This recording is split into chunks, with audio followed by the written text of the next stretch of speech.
Alrighty, so this week we're just kind of getting introduced to different terms used in the college environment. You guys are working on campus resources to finding out where things are. So I'm going to go over some common departments that you guys are going to be interacting with repeatedly throughout your college career and kind of the differences between them because a lot of students are like, I have no idea where to go. So hopefully this will help. All right, so first, student services. You guys are going to hear this term all the time. So student services has a variety of departments within it. It's kind of like a big umbrella for a lot of different little departments. So under student services, you're going to find advising, financial aid, veteran services, career services, accessibility services and resources, variety of student jobs. And we're going to cover some of these in more detail in a little bit later in the PowerPoint, so don't worry about that. So each campus has their own student services. So for LSC Kingwood, our student services is in the SCC building, which is where the cafe and cafeteria are. Their hours of operation, basically when they're open, are right here. This is their phone number, so if you have any questions, feel free to call them. This is one of their offices here, their main office. And like I said, these are their hours. This is when they're open. So open pretty much every day of the week until not Sunday. And then that's when they're open. This is their website as well. So if you're looking for more information or if you have questions, you want to, I think they have a chat. I'm not sure though. And you want to just ask my questions, this is their website if you want to look for more information. Basically, they handle anything student related. This is where you're going to spend most of your time. All right. So under student services, we have what we call advising. So we have what we call advisors. So they help with registration. So basically making sure you're registered for classes. They handle any holds if you have them. They help with your degree plans. What do you want to study? If you're transferring to Lone Star College, they can help you with that. If you're transferring out to, UHD or wherever, they can help you with that. They have information on like what classes you need for your plan, what can and can't be transferred, anything like that. So for example, so my advisor helped me, like, for example, for my program, they helped me with, like, these are my classes, some of my classes that I needed to take, and said, here's some classes you need to take. They're obviously a lot more specific, but just briefly, that's what they do, that's what they handle. So if you have any questions about, like, what classes you need to take, you want to change your degree plan, you're transferring, anything like that, you're going to go to the advising department. For LSC, again, each campus has their own. So for LSC Kingwood, they're also located in the SCC building. And this is their website here if you want to find out more information, as well as their hours. Financial aid.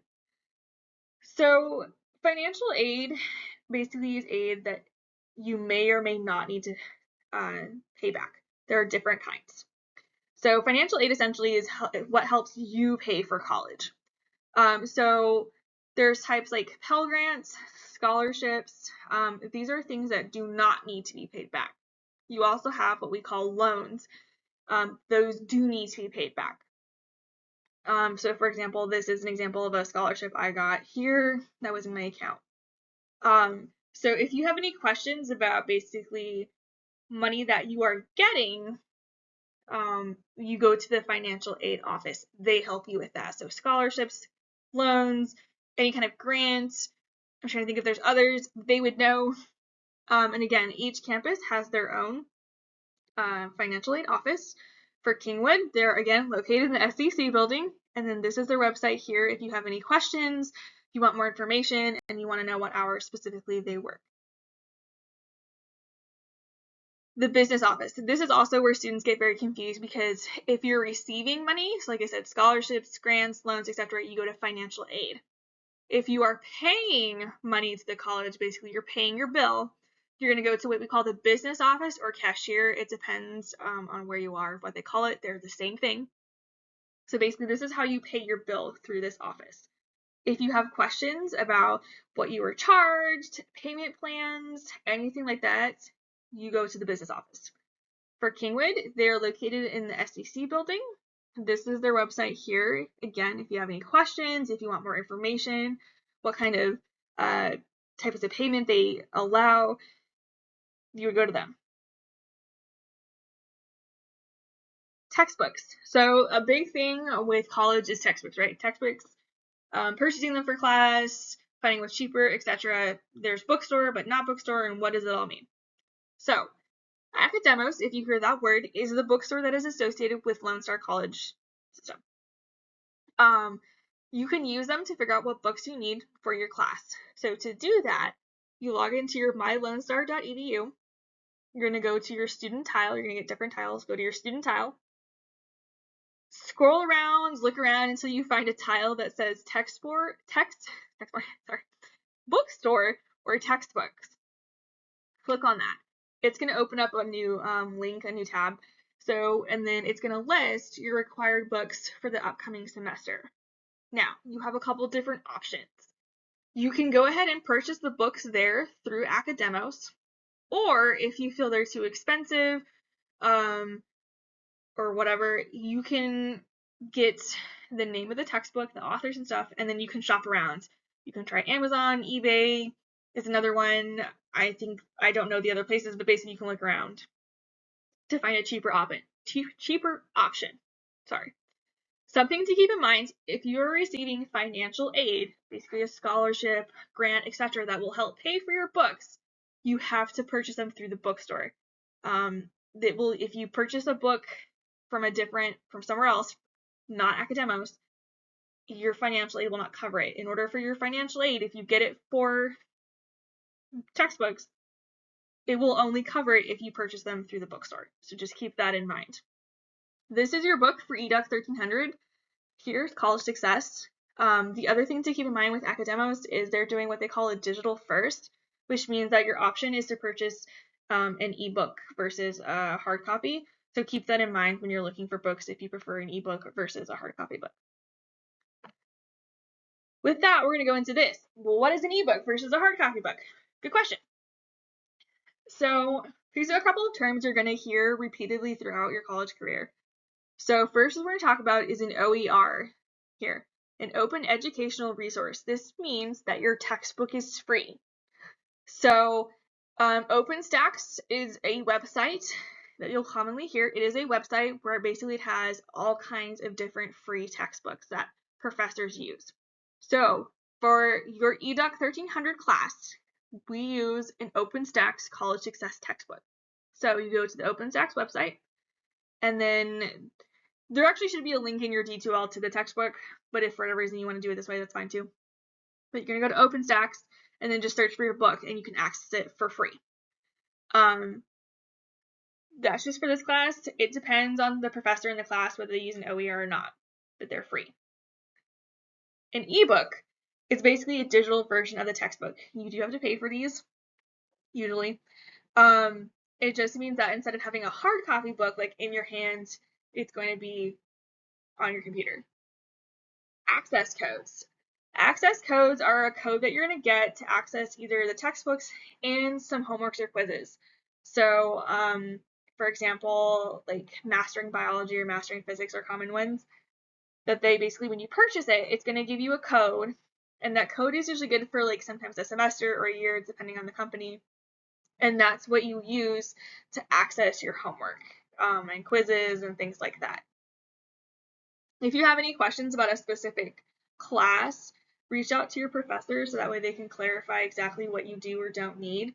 But if you have questions about the differences between like OER, ebook, access codes, etc., like feel free to reach out and I can try and answer them to the best of my ability. Great. The other thing you're going to get, either handed out in class or it's going to be uploaded to your D2L or both, is your syllabus. So usually they're multiple pages long, and I'm going to focus on some information that is incredibly important that I feel like you guys need to focus on, you need to read, and basically how to read it. So on the first page, you're going to have professor information. It's going to include any kind of contact information, so their email, if they have an office location, their office, if they have an office phone number, that number, as well. So basically here, if you ever need to like reach out to your professor outside of class, here's how you get in contact with them. It's also going to list their office hours. So you're also going to hear this term a lot. So office hours, what is that?